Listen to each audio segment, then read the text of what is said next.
Iran के Isfahan पर हवाई हमला हुआ है। अमेरिका इजराइल का हवाई अटैक, हमले के बाद धुआं धुआं हुआ शहर के ऊपर लड़ाकू विमान मंडरा रहे हैं। कई तस्वीरें भी सामने आई हैं जहां धमाके हुए हैं, विस्फोट की ये तस्वीरें हैं। ये देखिए, आसमान में धुआं छा गया। इस्फहान जहां न्यूक्लियर फैसिलिटी मौजूद और अमेरिकी इजराइल का लगातार ऑपरेशन यहां जारी है। अमेरिका इजराइल की हवाई स्ट्राइक हमले के बाद देखिए कैसे तबाही का मंजर देखने को मिला है। और तेल अवीव में ईरान का हमला हुआ है। हमले के बाद ईरानी मिसाइल खाक हो गई। मिसाइल गिरने के बाद भारी तबाही मची। आग लगने से सड़कों पर मच गई अफरा तफरी। कई गाड़ियां भी जलकर खाक हो गई हैं। ये जानकारी सामने आ रही है। और इजराइल पर ईरानी ड्रोन अटैक भी जारी है। ईरान ने दर्जनों ड्रोन लॉन्च किए हैं। ईरानी सेना ने वीडियो भी जारी किया है इजराइल पर ईरानी ड्रोन अटैक। तो देखिए, ईरान लगातार मिसाइल और ड्रोन का इस्तेमाल कर रहा है जिससे तबाही मचाई जा रही है। हालांकि आयरन डोम सिस्टम एक्टिव है, लेकिन क्योंकि दर्जनों मिसाइल एक साथ दागी जा रही हैं तो कई ऐसी मिसाइलें जो नुकसान कर रही हैं। अमेरिकी युद्धपोत से टॉम हॉक मिसाइलें दागी गई हैं। IRGC के ठिकानों पर टॉम हॉक मिसाइलें बरसी हैं। युद्धपोत USS जॉन फिन से मिसाइल दागी गई है। ये देखिए तस्वीरें।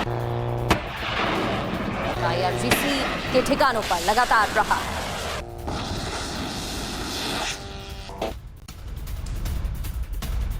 और इस बीच खबर यह है कि USS अब्राहम लिंकन में भी हलचल तेज हो गई है। लगातार फाइटर जेट्स के ऑपरेशंस जारी हैं। दिन रात उड़ान भर रहे हैं यहां से फाइटर जेट। ये खबर अब सामने आ रही है। अरब सागर में तैनात है USS अब्राहम लिंकन, जिसके बारे में बीते दिनों यह खबर आई थी कि ईरान ने इस युद्धपोत को, इस एयरक्राफ्ट कैरियर को हिट किया है, जिसकी वजह से यहां से कोई ऑपरेशन नहीं हो पा रहा है। लेकिन एक बार फिर अब्राहम लिंकन के एक्टिव होने की खबर।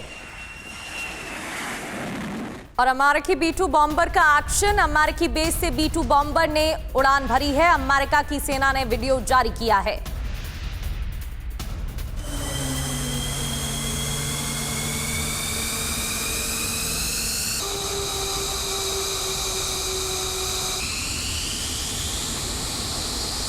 अमेरिका वर्सेस ईरान, अब युद्ध अंतहीन नजर आ रहा है। लेकिन बड़ी बातें क्या है, अमेरिका और ईरान को अब युद्ध विराम की कोई शर्त मंजूर ही नहीं है। अब सीज फायर नहीं चाहता है ईरान। अमेरिका अब लंबी जंग में फंस गया है। वहीं ईरान पर ट्रंप का प्लान नाकाम होता दिख रहा है। इसके अलावा 16 दिनों से जारी जंग में कई मुल्कों की तरफ से मध्यस्थता की कोशिश की गई, जैसे ओमान, मगर सभी प्रयास नाकाम रहे हैं। इस युद्ध में ट्रंप किसी भी कीमत पर ईरान की सेना का सरेंडर चाहते हैं, मगर ऐसा होता दिख नहीं रहा है।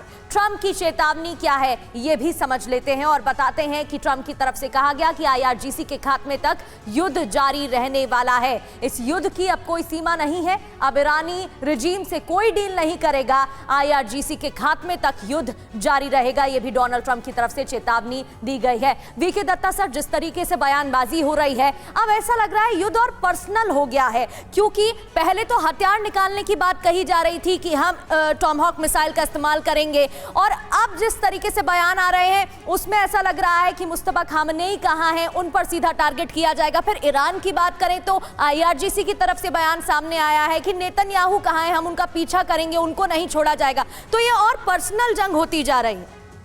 बिल्कुल प्रगति, देखिए ऐसा है, जब से आयतुल्लाह खमेनी को टारगेट किया गया, उनके सुप्रीम लीडर को मारा गया, उस दिन से ईरान ने ये कसम खाई थी कि वो उसका बदला लेंगे, और वो बदले के मुहिम में लग चुके हैं।